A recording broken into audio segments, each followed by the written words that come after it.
শোনো, তোমাকে একটা কথা বলে দিচ্ছি, তুমি এরপর থেকে আমাকে কোনো জবরদস্তি করবে না। এই বাড়িটার মালিক আমি, হ্যাঁ, এই বাড়িটা আমি তৈরি করেছি, এই বাড়িটার অধিপত্য আমার।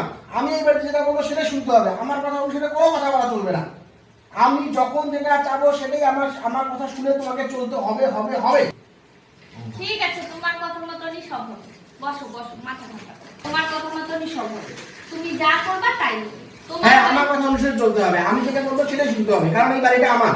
আমি প্রথমে ঘর ঝাড়ু দিতে পারবো না, ঘর ঝাড়ু দেবো না। আমি প্রথমে ঘুম থেকে উঠবো, ঘুম থেকে উঠে আমি প্রথমে বাসনগুলো মাজবো, বাসনগুলো মাজার পর তারপর আমি নাস্তা তৈরি করবো, আমি চা তৈরি করবো, আমি চা খাবো, তোমাকে খাওয়াবো, তারপর আমি ঘর ঝাড়ু দিবো।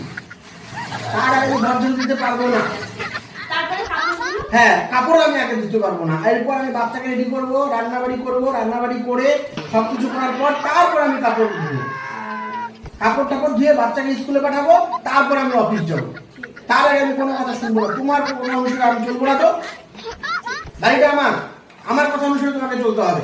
ঠিক আছে ঠিক আছে। ভালো লাগছে না আমার আর।